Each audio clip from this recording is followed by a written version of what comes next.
नमस्कार, स्वागत है आपका आपकी खबर आपका फायदा में। मैं हूं दीपक डोभाल और वक्त हो चला है आपके काम की खबर बताने का। सुंदर दिखने और खुद को आकर्षक बनाने के लिए आप लोग क्या कुछ नहीं करते, हम सब लोग कुछ ना कुछ करते रहते हैं। अच्छी क्रीम, महंगे महंगे कॉस्मेटिक्स का इस्तेमाल सभी लोग करते हैं। तमाम कॉस्मेटिक्स के साथ साथ विदेशी और ब्रांडेड मेकअप का सामान लगाना लोग ज्यादा प्रेफर कर रहे हैं, लेकिन कई बार बहुत सा इंपोर्टेड सामान नकली निकलता है या सब स्टैंडर्ड होता है, जो जेब पर तो भारी पड़ता ही है, शरीर पर भी भारी पड़ता है। लेकिन अब सरकार विदेश से इंपोर्ट होने वाले खराब क्वालिटी के प्रोडक्ट्स पर लगाम कसने की तैयारी कर रही है और इसके लिए ड्राफ्ट नोटिफिकेशन भी जारी कर दिया गया है। तो ड्राफ्ट नोटिफिकेशन में क्या है, इंपोर्टेड कॉस्मेटिक्स के लिए क्या स्टैंडर्ड तय किए गए हैं, ये कब से लागू होंगे, नकली और सब स्टैंडर्ड कॉस्मेटिक्स के क्या क्या नुकसान हो सकते हैं, आपको कैसे पहचानना है इसे, आज हम इन तमाम मुद्दों पर बात करेंगे। लेकिन सबसे पहले ये रिपोर्ट देखिए, मामला समझिए, लौटते हैं मेहमानों के साथ।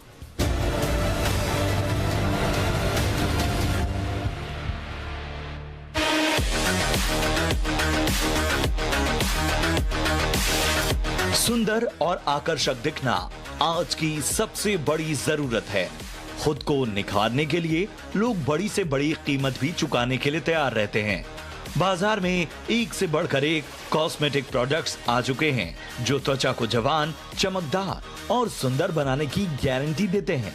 लेकिन सबसे ज्यादा डिमांड विदेशी ब्रांड्स वाले और इंपोर्टेड ब्यूटी प्रोडक्ट्स की है। लेकिन बढ़ती डिमांड के साथ इनके नकली होने के मामले भी बढ़े हैं। खराब क्वालिटी के सामान जेब पर तो भारी पड़ ही रहे हैं, ये चेहरा और स्किन भी खराब कर जाते हैं। अभी तक इन सामानों के लिए कोई कड़े स्टैंडर्ड तय नहीं थे और इनका आप तक पहुंचना बेहद आसान हुआ करता था। लेकिन अब इनका भारत की सीमा तक पहुंचना इतना आसान नहीं रहने वाला है, क्योंकि मोदी सरकार नकली कॉस्मेटिक प्रोडक्ट पर लगाम लगाने के लिए बड़ी कार्रवाई करने की तैयारी में है। मोदी सरकार कॉस्मेटिक रूल 2020 लाने जा रही है, जिसमें विदेश से इंपोर्ट होने वाले खराब क्वालिटी के प्रोडक्ट्स और BIS के मानकों पर खरे न उतरने वाले सामान आएंगे और ऐसे सामानों के भारत आने पर रोक लगाई जाएगी। इसके लिए सरकार ने ड्राफ्ट नोटिफिकेशन भी जारी कर दिया है, जिसमें 80 तरह के अलग अलग कॉस्मेटिक प्रोडक्ट्स का जिक्र किया गया है।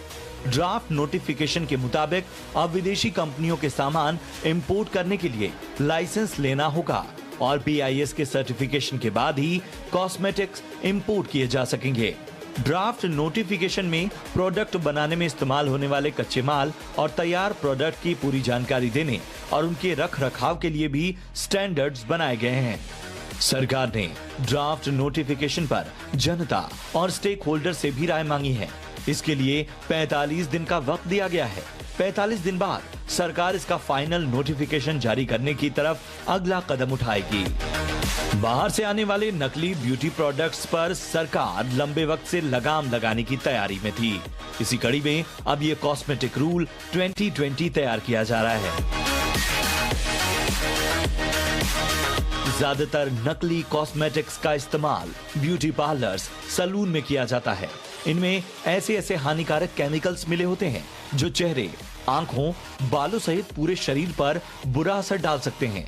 लेकिन थोड़ा सा ध्यान रखकर आप इन्हें खरीदने से बच सकते हैं। सिर्फ सस्ता रेट देखकर या जल्दबाजी में कोई प्रोडक्ट न लें, बल्कि पूरी रिसर्च और जरूरत पड़े तो डॉक्टरी सलाह के बाद ही प्रोडक्ट्स खरीदें, क्योंकि ये आपकी स्किन और शरीर पर बहुत भारी पड़ सकता है। ब्यूरो रिपोर्ट, जी मीडिया। तो पर्सनल ग्रूमिंग का चलन जैसे जैसे बढ़ रहा है, उसी अनुपात में खतरा भी बढ़ रहा है नकली और सब स्टैंडर्ड कॉस्मेटिक से होने वाले नुकसान का। लेकिन इस पर लगाम के लिए सरकार तैयारी कर रही है। कॉस्मेटिक रूल 2020 के लिए ड्राफ्ट नोटिफिकेशन जारी कर दिया गया है। बहुत जल्दी इस पर सख्त कानून आएगा। अभी लोगों से रायशुमारी की जा रही है। लेकिन कैसे बचें, ये कितना बड़ा प्रॉब्लम है, क्या आपको करना है, कैसे पहचान सकते हैं, क्या हमारे पास क्या ऑप्शन है, इस पर विस्तार से बात करने के लिए आज तीन मेहमान मेरे साथ जुड़ रहे हैं। सबसे पहले परिचय आपका तीनों मेहमानों से करा दें। हमारे साथ है मनीषा चोपड़ा, जानी मानी ब्यूटी एक्सपर्ट हैं। गुड इवनिंग मनीषा, बहुत बहुत स्वागत है आपका। हमारे साथ हैं डॉक्टर शेहला अग्रवाल जो कि सीनियर डर्मेटोलॉजिस्ट हैं। बहुत बहुत स्वागत है डॉक्टर अग्रवाल आपका। और हमारे साथ हैं एल मान सिंह साहब जो कि पूर्व सेक्रेटरी हैं कंज्यूमर अफेयर्स मिनिस्ट्री में। बहुत बहुत स्वागत है मान सिंह सर आपका भी हमारे इस शो पर। मनीषा, आपसे शुरुआत करते हैं। सबसे पहले तो हमारे दर्शकों को ये बताइए कि ये कितना बड़ा प्रॉब्लम है, नकली और सब स्टैंडर्ड कॉस्मेटिक्स। लोगों को तो पता भी नहीं होता है कि हम कौन सा प्रोडक्ट इस्तेमाल कर रहे हैं और उसके कितने खतरे हो सकते हैं। ये प्रॉब्लम कितनी बड़ी है, पहले ये बताएं। टू बी वेरी ट्रू, ये एक्चुअली सच में बोला जाए तो बहुत ही बड़ी प्रॉब्लम है। बिकॉज होता क्या है कि जैसे कि बहुत सारे कॉपीज मिलते हैं मार्केट में, और आजकल तो सोशल मीडिया ने ये सब इतना इजी कर दिया है। तो अगर हम लोग भी अपने सोशल मीडिया प्लेटफॉर्म्स पे जाएं तो वो साफ साफ बोलते हैं कि ये फर्स्ट कॉपीज हैं या सेकेंड कॉपीज हैं। बहुत टाइम नहीं भी बताते हैं। जैसे जितने भी पॉपुलर ब्रांड्स हैं, ठीक है, उनके बिकॉज लोग बहुत ज्यादा मतलब लाइक कंपेटिटिव हैं इस इंडस्ट्री में, और जो हमारा कंज्यूमर है उसको वो भी देखता है कि आप कौन से ब्रांड का प्रोडक्ट लगा रहे हो। और जो पार्लर्स या छोटे सैलून्स जो नहीं अफोर्ड कर सकते, तो वो लोग क्या करते हैं कि वो सेकंड कॉपीज या फर्स्ट कॉपीज लेना प्रेफर करते हैं, और वो उस दौरान ये सब भूल जाते हैं कि एक्चुअली उसका इफेक्ट आपके क्लाइंट के स्किन के ऊपर क्या होगा, लेकिन इससे रिलेटेड बहुत सारी प्रॉब्लम्स हो सकती है, स्किन के इश्यूज हो सकते हैं। और नकली तो नकली at the end of the day, because उसमें सिर्फ मतलब उन्होंने सिर्फ एक कलर मैचिंग करने के लिए, एक टेक्सचर मैचिंग करने के लिए मतलब कुछ भी केमिकल्स वो लोग इस्तेमाल करते हैं जो कि काफी ज्यादा हानिकारक हो सकता है। बिल्कुल, और हमने अपनी रिपोर्ट में भी दिखाया कि लेड है, मर्करी है, निकल है, कोबाल्ट है, क्रोमियम है,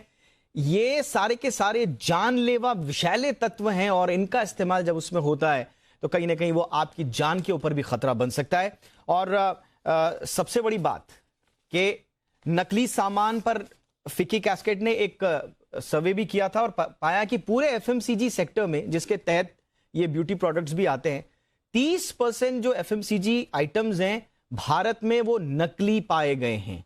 और 80% लोगों को ये लगता था इनमें कि हम लोग तो बिल्कुल ओरिजिनल प्रोडक्ट खरीद रहे हैं, लेकिन वो नकली निकला। तो आप समझ सकते हैं कि इसका दायरा कितना बड़ा है, कितनी बड़ी आबादी इसकी जद में है।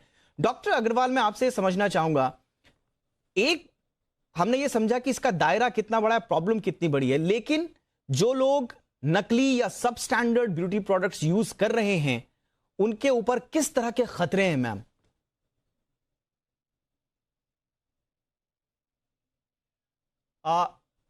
डॉक्टर शैला, आपका आवाज शायद नहीं आ रही है, आपकी तरफ से शायद म्यूट है, प्लीज उसे आप ठीक कर सकें।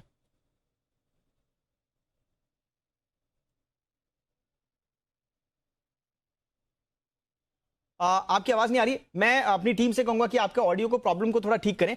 मैं इस बीच मान सिंह सर आपके पास आता हूं, उसके बाद हम डॉक्टर अग्रवाल से समझने की कोशिश करेंगे। मान सिंह सर, ये प्रॉब्लम कहां पर है, हम पकड़ क्यों नहीं पाते हैं इन अभी तो हम चलिए अब जो ये 2020 का रूल लेकर आ रहे हैं, ये जब आएगा तब आएगा, लेकिन अब तक हमारे कानून क्या कहते हैं?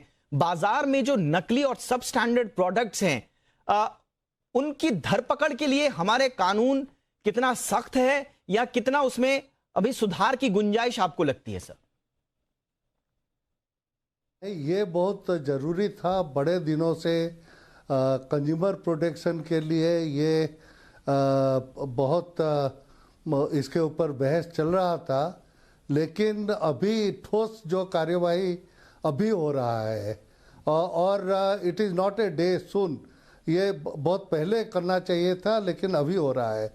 दो तरफ का प्रॉब्लम है। एक तो जो जब वो इंपोर्ट लिबरलाइजेशन किया गया, जो फिजिकल रेस्ट्रिक्शंस इंपोर्ट लाइसेंसिंग को हटाया दिया गया और कोई भी इंपोर्ट कर सकता था, तो उसमें बहुत सारे चीज़, सब स्टैंडर्ड चीज़ वो इंडियन मार्केट में डंप होने लगे। वो एक बहुत बड़ा समस्या अपने आप था। और उसके ऊपर जो नॉन ब्रांड्स का जो डुप्लीकेट ट्रिप्लीकेट जो मार्केट में ये होने लगा, वो और खतरा इसको बढ़ा दिया। उसमें क्या होता था, बहुत सारे लोग, आप जैसे कहें, आपका सर्वे रिपोर्ट भी वही बता रहा है कि बहुत कंज्यूमर्स ये सोच रहे हैं कि ये हम जेन्युइन चीज़ खरीद रहे हैं, लेकिन वो खरेखर फेक चीज़ खरीद रहे थे। उसमें कुछ भी कोई किसी को कुछ पता नहीं है।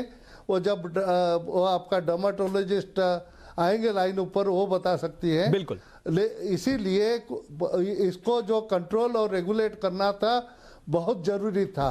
अभी तक क्यों नहीं होता था? एक तो डुप्लीकेट चीज का जो जनरल समस्या है वो बहुत भयानक है, लेकिन उसके ऊपर अभी अवेयरनेस क्रिएट किया गया है। बहुत लॉ इन्फोर्सिंग अथॉरिटीज को भी कहा गया है कि भाई आप जो पहले इसको अनदेखा करते थे वो सही नहीं है। आप अभी कोई कंप्लेंट आएगा तो उसके ऊपर ठोस कदम लीजिए। बिल्कुल। और मुझे लगता है सर कि अभी तो हम इंपोर्ट पर सख्त हो रहे हैं। जाहिर सी बात है, ये जो प्रोडक्ट्स हैं इसका एक बहुत बड़ा हिस्सा विदेशी ब्रांड्स का भी है जो इंपोर्ट हम लोग करते हैं। इंपोर्ट पर हम लोग सख्ती जरूर कर रहे हैं, लेकिन जो हमारे घरेलू मार्केट्स में भी जो सब स्टैंडर्ड और नकली प्रोडक्ट्स हैं उसके लिए भी कानून में और थोड़ा सा सख्ती हमें लाने की जरूरत होगी। हम आगे भी इस पर चर्चा करेंगे सर, लेकिन इस बीच डॉक्टर अग्रवाल जुड़ गई हैं मेरे साथ। डॉक्टर अग्रवाल, कितना बड़ा खतरा लोगों को है जो लोग इस वक्त नकली और सब स्टैंडर्ड प्रोडक्ट्स यूज कर रहे हैं? नकली और सबस्टैंडर्ड प्रोडक्ट का खतरा एक तो उस वक्त का है, आपको उस प्रोडक्ट से जो दिक्कत हो रही है उसमें एक्ने हो सकता है, अगर आपके आई प्रोडक्ट्स खराब हैं तो आपको आई इन्फेक्शन हो सकता है। पर दीपक जी, मुश्किल ये है कि अगर आप ये प्रोडक्ट इस्तेमाल करते रहेंगे तो आपकी स्किन सेंसिटिव हो जाएगी, और उसके बाद क्या होगा कि अगर आप धूप में जा रहे हैं, गैस के आगे खड़े होकर खाना बना रहे हैं, वो भी आपकी स्किन बहुत ज्यादा इरिटेट होने लगेगी। दूसरी चीज, दाग धब्बे पड़ने लगते हैं। हम ब्राउन स्किन वाले लोग हैं, उस ब्राउन स्किन पे जो है जो निशान आते हैं वो बहुत जल्दी आ जाते हैं। We call it PIH, post inflammatory hyperpigmentation. कभी भी आपको कोई एलर्जी होगी, कोई भी आपको खुजली होगी, उसके बाद स्किन अपने आप को ठीक करने के लिए गहरा निशान करने लगेगी। तो हमें दिक्कत ये है कि ये जो अनरेगुलेटेड सेक्टर था, इसमें आपने पहले देखा होगा कि इसमें बेस्ट बिफोर भी नहीं लिखा होता था, सिर्फ जो है मैन्युफैक्चरिंग डेट लिखी होती थी। तो हम लोगों को ये बोलते थे कि आप मैन्युफैक्चरिंग डेट से लेके खरीदिए ताकि आप विद इन 6 मंथ्स वाला ही खरीदिए, देर वाला नहीं खरीदिए। अगर आपको एक बार एलर्जिक रिएक्शन शुरू हो जाता है, और कॉस्मेटिक्स की जहां तक बात है उसके अंदर hair colour, hair dye, even toothpaste जिसमें फ्लोराइड कंटेंट होता है, ये सब भी कॉस्मेटिक्स में इंक्लूडेड हैं। अब आप ये सोचिए कि अगर आपको हेयर कलर से एलर्जी शुरू हो गई तो वो एलर्जी ठीक करना बहुत मुश्किल काम होता है। तो हमारे लिए हम इस बात पे रहते हैं कि आप गलत चीज का इस्तेमाल ही ना करें। और अगर आप कोई नया प्रोडक्ट ले रहे हैं, जैसे हेयर कलर के साथ ये बहुत होता है, तो उसका आप पैच टेस्ट करें।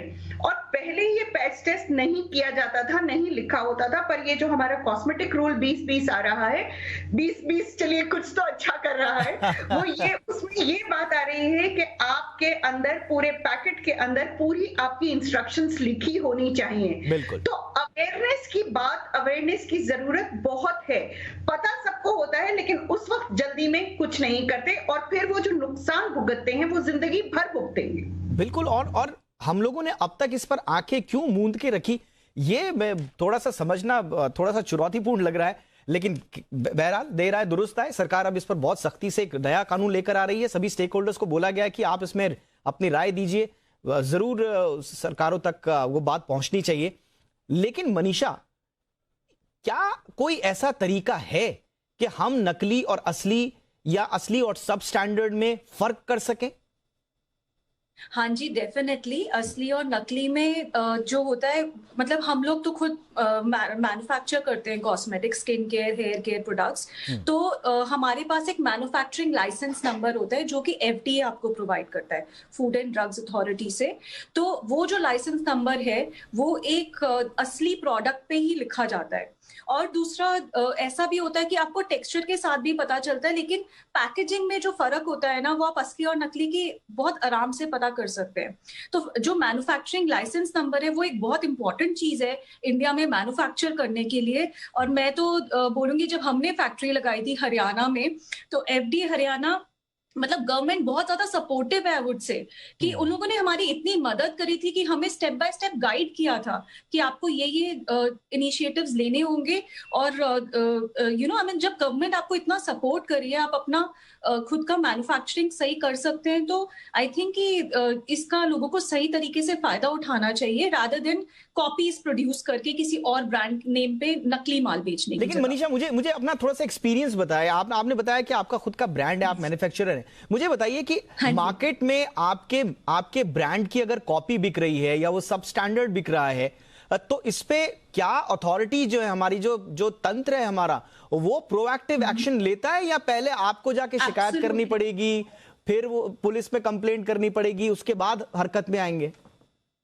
देखिए, दोनों चीजें हैं। अगर जैसे अभी सैनिटाइजर्स की अगर हम बात करें, ठीक है, ये तो बहुत ही कॉमन और बहुत ही नया वाला कॉपीज का और नकली माल बेचने का किस्सा है, जो कि देश में खुले आम हुआ है, ठीक है। बट ये एक और अच्छी बात है कि जो गवर्नमेंट है उन्होंने रेड्स मारी हैं। इवन हमारी फैक्ट्री में भी वो लोग आए, चेक किया सारा कुछ, क्या प्रोसेस के थ्रू हो रहा है कि नहीं हो रहा है। और बहुत सारे ऐसे लोग हैं जिनको मतलब उनकी फैक्ट्रीज को ताले लग गए, या उनको मतलब जो भी लीगल तरीके से पनिशमेंट मिली वो मिली, बिकॉज गवर्नमेंट इस मामले में बहुत ज्यादा मतलब आई वुड से सख्त है। एटलीस्ट हरियाणा गवर्नमेंट बहुत ज्यादा है। और दूसरी बात, जहां पर अगर हम इस बात पे आते हैं कि हमें शिकायत करनी पड़ेगी, बहुत बार ऐसा भी केस होता है जब हमारे हाथ ऐसी चीज लगती है या हमें पता चलता है कि हम मार्केट में हमारी कॉपी बिक रही है, तो ऐसा भी ब्रांड्स के साथ होता है जहां पर फिर वो अपने लीगल केसेस अकॉर्डिंगली जो भी सप्लायर है उसको किसी तरीके से खोज के फाइल करते हैं। बिल्कुल। तो और मुंबई, दिल्ली, ये सब हो चुका है। जितने भी बड़े ब्रांड्स हैं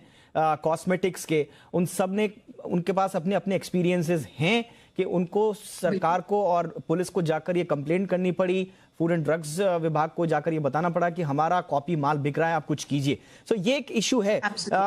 लेकिन मानसिंह सर, एक हो सकता है मनीषा के साथ एक सिचुएशन वो फॉर्चुनेट रही हो कि उनके साथ या उनके आसपास जो काम करने वाले ऑफिसर्स हैं वो प्रोएक्टिव रहे, लेकिन बहुत ज्यादा शिकायतें इस बात की आती हैं कि सरकारी तंत्र की ओर से वो निगरानी जो जितनी कड़ी होनी चाहिए थी उतनी होती नहीं है। होता क्या है कि कई बार जो ऑफिसर्स हैं वो यही बोल देते हैं कि हमारे पास जो इसके अधिकार हैं वो बड़े सीमित हैं, जब तक कंपनी खुद ये जांच के देख के हमारे पास आएगी नहीं, हमारे पास शिकायत नहीं करेगी और पुलिस का इसमें इंटरवेंशन नहीं होगा, तो फिर खाद्य और औषधि विभाग भी इसमें कुछ नहीं कर सकता है। तो ये हमें दुरुस्त करने की आवश्यकता है सर। बिल्कुल आवश्यकता है, और हमको लग रहा है कि जो सरकारी तंत्र में इसका जो काफ़ी ये लोग सजाग हो गए हैं, क्योंकि धीरे धीरे अवेयरनेस बढ़ रहा है। ये जो खतरा है जो डिस्क्राइब किया गया बहुत भयानक खतरा है, तो उसके लिए ये लोग अभी सतर्क हो गए हैं। इसके बावजूद जो इसका सबसे असरकारक इलाज हो सकता है वो कंज्यूमर अवेयरनेस। जो हम छोटे छोटे मैन्युफैक्चरर्स, बहुत सारे मैन्युफैक्चरर्स एसएमई यूनिट्स है, तो हम अगर एक्सपेक्ट करेंगे कि ऑल इंडिया बेसिस से या रीजनल बेसिस पे ये जाके एक्टिव होके डिटेक्ट करेंगे कि कहाँ इनका डुप्लीकेट माल बिक रहा है, वो संभव नहीं होगा जी। इसीलिए इनका जो एसोसिएशन है, वो लोग एसोसिएशन के जरिए वो कंज्यूमर अवेयरनेस क्रिएट करें। वो कंज्यूमर अवेयरनेस होने से आपको हर एक कंज्यूमर आपके लिए इंस्पेक्टर बन जाता है, वो चेक करेगा। क्योंकि अभी ये रूल्स में ये जो डिटेल्स, इंग्रेडिएंट्स, कॉन्टैक्ट एटसेट्रा सभी डिटेल्स देना जरूरी है, उसके तहत ये लोग बहुत इजीली डिटेक्ट कर पाएंगे कि ये डुप्लीकेट माल है कि जेन्युइन माल है। और ये अगर एसोसिएशन को भी बता दें, एसोसिएशन भी वो जो एडमिनिस्ट्रेशन को एक्टिवेट कर सकता है। और हम मानते हैं कि ये जो कंज्यूमर अवेयरनेस सर्वेलेंस जो आपको करना पड़ेगा एडमिनिस्ट्रेशन के अंतर्गत, ट्रेसेबिलिटी, अगर वो कोई हम जाके दुकान से खरीद रहे हैं कोई कॉस्मेटिक, उसके ऊपर से हम इंडिविजुअल कंज्यूमर होके हमको कैसे पता चलेगा कि ये डुप्लीकेट माल है। वो भी एसोसिएशन की तरफ से जनरल अगर वो कैंपेन किया जाएगा और सरकार तो यानी कि आप कह रहे हैं कि बिल्कुल, यानी कि तीन तरफ से काम करना होगा। एक तो सरकार को और ज्यादा प्रोएक्टिव होना पड़ेगा, दूसरा जो एसोसिएशंस हैं उनको प्रोएक्टिवली काम करना पड़ेगा, और कंज्यूमर को भी अवेयरनेस लानी होगी। इन तीन तरफ से अगर हम काम करेंगे, लेकिन प्रॉब्लम वही है ना, एक छोटे से ब्रेक के लिए मैं रुक रहा हूं, लेकिन ब्रेक के उस पार हम बात करेंगे। लेकिन प्रॉब्लम यही है कि लालच, जितने भी कंज्यूमर्स हैं, ये कहने में गुरेज नहीं होना चाहिए कि छोटे छोटे फायदे के लिए कि थोड़ा सस्ता मिल रहा है ले लो, है ना, आप मॉल में नहीं मिल रहा है, मॉल से बाहर मिल रहा है, कम दाम में मिल रहा है, अच्छा लग रहा है, सेम दाम लग रहा है, तो चलो करके देख लेते हैं, ट्राई करके देख लेते हैं। तो ये थोड़ा सा मानसिकता, इसको भी हमें चेंज करना होगा, क्योंकि अंतोगत्वा ये आपकी जेब और आपकी सेहत दोनों पर भारी पड़े। चर्चा को आगे बढ़ाते हैं। डॉक्टर अग्रवाल, अब जैसा हमने देखा, हम अगर फिक्की कैस्केड की रिपोर्ट देखें और एफएमसीजी प्रोडक्ट के दायरे में अगर हम कॉस्मेटिक्स को लेते हुए 30% अगर कॉस्मेटिक्स, एफएमसीजी के तमाम प्रोडक्ट्स 30% अगर नकली हैं, उसमें कॉस्मेटिक्स भी आ रहा है, तो यानी कि हर तीसरा आदमी जो है उसके पास एक नकली प्रोडक्ट है या सब स्टैंडर्ड प्रोडक्ट है। तो कितनी बड़ी आबादी हमारी इसकी जद में है, ये समझना ज्यादा मुश्किल नहीं है। सवाल यह है कि आदमी करे क्या? क्या हर प्रोडक्ट को इस्तेमाल करने से पहले सलाह लेने जाए वो आपके पास आए, या वो उसके पास कुछ और तरीके हैं जिससे वो थोड़ा सा संतुष्ट होकर सेफली इनको यूज कर सकता है? जी दीपक, सबसे पहली बात यह है कि आजकल जो है ऑनलाइन का जमाना है और कॉस्मेटिक रूल 2020 की जरूरत इसलिए है क्योंकि ऑनलाइन जितनी अभी ये 4-6 महीने पहले जो बहुत सारी चाइनीज कंपनीज बंद की गई हैं, चाइनीज ऐप बंद किए गए हैं, बिलीव कीजिए कि वहां से सस्ता खरीद के वो सारी कंसल्टेशन हमें देके जा रहे थे। तो कहीं ना कहीं वो जो आपने अपना बचाया वो आप क्या डॉक्टर के पास निकल जाता है। तो पहली चीज तो ये है कि ऑनलाइन पे क्या मिल रहा है, क्या नहीं मिल रहा है, वो बहुत ज्यादा आपको ध्यान रखना पड़ेगा। दूसरी बात यह है कि जब भी आप कुछ कॉस्मेटिक, हम ये कहते हैं कि अगर आपको कोई चीज सूट कर रही है तो उसको बार बार बदलने की जरूरत नहीं है। आजकल यंगर जनरेशन को उतावलापन बहुत है। जो नई चीज आ रही है, देखिए क्रेडिट कार्ड चल रहा है, पैसे की इतनी कमी नहीं है, बस एक्सपेरिमेंटेशन की जरूरत है। तो ये करना सही नहीं होता है क्योंकि आपकी स्किन एक टिपिकल टाइप की है और वो उसी तरह के प्रोडक्ट लेती है। दूसरी बात यहाँ पर इसकी कॉन्ट्रा इंडिकेटेड ये होती है कि मौसम बदलते हैं तो मौसम के हिसाब से प्रोडक्ट बदलते हैं। तो आपको प्रोडक्ट जो है एक अच्छी रेगुलेटेड कंपनी, और अगर आप उसके शोरूम से जाके लें या एक अगर वेबसाइट भी ऐसी ले रहे हैं तो जो जहां पर वो कंज्यूमर कंप्लेंट की बात कर रहा है, अगर किसी भी प्रोडक्ट पे आप प्रोडक्ट देखिए उसमें कंज्यूमर कंप्लेंट के लिए आपको नंबर या साइट लिखी हुई होती है। जो नकली प्रोडक्ट होंगे या जो सब स्टैंडर्ड प्रोडक्ट होंगे उस पे आप सर मारते रह जाएंगे, आप किसी के पास नहीं पहुंच पाएंगे। तो थोड़ा सा आपको अवेयर कंज्यूमर बनना पड़ेगा। एक बार अगर आपको एलर्जी शुरू हो गई, मैं ये बात रिपीट कर रही हूं, एलर्जी शुरू हो गई तो हर चीज एलर्जी करती है। देखिए एलर्जी में फिर हमारे पास ये नहीं रह जाता कि ये प्रोडक्ट, ये लिपस्टिक नहीं, ये मस्कारा नहीं, फिर तो आपकी स्किन ही इरिटेट हो गई है। तो पहली बात, ऑनलाइन से थोड़ा सा परहेज कीजिए, प्रोडक्ट अपने सामने देख कर लीजिए, प्रोडक्ट ये देखिए कि वो अच्छी तरह सील्ड हो, और अगर प्रोडक्ट खोलने के बाद भी उसमें स्मेल आ रही है, सल्फाइड की स्मेल आ जाती है, लिपस्टिक में आपको अगर पुरानी रखी है या फेक है तो उसके अंदर ऑयल ड्रॉप्स नजर आने लगते हैं, तो आप लालच छोड़ दीजिए। देखिए अगर ये प्रोडक्ट आप अपनी स्किन पे लगाएंगे, स्किन सिर्फ एक कवरिंग नहीं है, स्किन एक ऑर्गन है, और एक बार वो इरिटेट हो गई तो फिर हमें ही कंसल्टेशन देते रह जाएंगे। तो पहले ही अपने आप को बचा लीजिए। मनीषा, कितना इंपॉर्टेंट है आपके पास आकर पूछना कि मेरी स्किन के लिए क्या फायदेमंद है, डॉक्टर अग्रवाल के पास जाना कि मैं इस प्रोडक्ट को इस्तेमाल कर रही हूँ कि मेरे लिए ये खतरा तो नहीं है। ये सेंस डेवलप करना कंज्यूमर्स को कितना जरूरी है? आई वुड से बहुत ही ज्यादा जरूरी है, क्योंकि जैसे एक बहुत सिंपल से, जैसे डॉक्टर ने बोला कि अगर हमारा एक ड्राई स्किन है किसी का और अगर उन्होंने ऑयली स्किन का प्रोडक्ट लगा लिया, तो जब हम प्रोडक्ट की फॉर्मुलेशंस करते हैं तो वो इस हिसाब से हम उनका पीएच लेवल, उनका कौन सी स्किन को यूज करना है, बिकॉज अगर एक ड्राई स्किन का प्रोडक्ट बन रहा है तो डेफिनेटली वो हाइड्रेशन और नरिशमेंट ज्यादा करेगा, जो कि शायद आपकी ऑयली स्किन को जरूरत ना हो। तो ऑयली स्किन का प्रोडक्ट का लेवल उसके पीएच के हिसाब से बनाया जाता है। तो ये और होता क्या है, बहुत कॉमनली बहुत लोग सोचते हैं जैसे अब गर्मी में बाहर गए, पसीना आया और उसको समझते हैं कि हमारी ऑयली स्किन है, बट एक्चुअली में उनकी स्किन ड्राई होती है। तो ये चीज समझना बहुत जरूरी है। अगर आपको इसकी नॉलेज नहीं है तो डेफिनेटली आपको डर्मेटोलॉजिस्ट या स्किन स्पेशलिस्ट की हेल्प लेनी चाहिए। इवन सैलून्स में जाके आप थेरेपिस्ट की भी हेल्प ले सकते हैं, एनी एक्सपर्ट। लेकिन अपना स्किन टाइप मालूम होना बहुत ही ज्यादा जरूरी है बिफोर आप, जिससे पहले कि कोई भी टाइप का आप एक्सपेरिमेंट अपने ऊपर ट्राई करें। बिल्कुल, और एक्सपेरिमेंट तो कीजिए, कोई उसमें एक्सपेरिमेंट तो लोग करते हैं, लेकिन प्रॉब्लम क्या है, एक्सपेरिमेंट के बाद का जो आप प्रोडक्ट ले रहे हैं कम से कम उसमें एक्सपेरिमेंट मत कीजिए, वो सही प्रोडक्ट लीजिए, जेन्युइन प्रोडक्ट लीजिए। मैं फटाफट से मान सिंह सर आपके पास आना चाहूंगा। ये नकली का जो सर कारोबार है, ये सिर्फ एफएमसीजी या कॉस्मेटिक्स में नहीं है सर। हम सब जानते हैं, फिक्की की रिपोर्ट कहती है कि देश में 20% जो एक्सीडेंट्स हो रहे हैं वो नकली ऑटो पार्ट्स की वजह से हो रहे हैं, और देश में 30% दवाइयां जो हैं वो नकली बिक रही हैं। और गवर्नमेंट को इस गैर कानूनी धंधे से जो टैक्स का और दूसरी तरह का नुकसान हो रहा है वो 39,239 करोड़ रुपए का हो रहा है। तो ये नकली का जो पूरा कारोबार है सर, ये हमारी सेहत के साथ साथ देश की इकोनॉमी को भी बट्टा लगा रहा है। वक्त आ गया सर, अब इस पर नकेल कसी जाए। बिल्कुल बिल्कुल करना चाहिए, और हमको पहले करना था। अगर अब किए नहीं है तो अब आज ये रूल बना के इसका जो हम कार्यवाही करने जा रहे हैं वो भी बहुत ही समय के अनुसार किया जा रहा है। दो चीज़ आपको बहुत ज़रूरी है। एक तो पब्लिक अवेयरनेस, कंज्यूमर में अवेयरनेस क्रिएट करना है।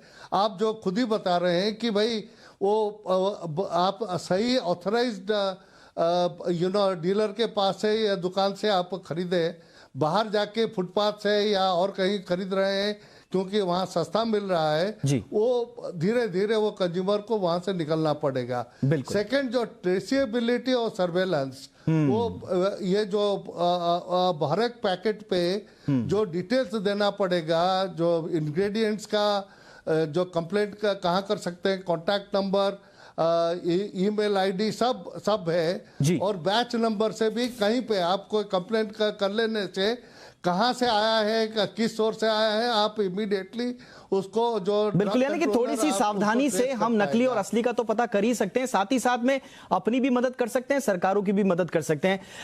मेरे पास वक्त इतना ही है। आप तीनों हमारे साथ जुड़े, बहुत बहुत शुक्रिया आप तीनों का।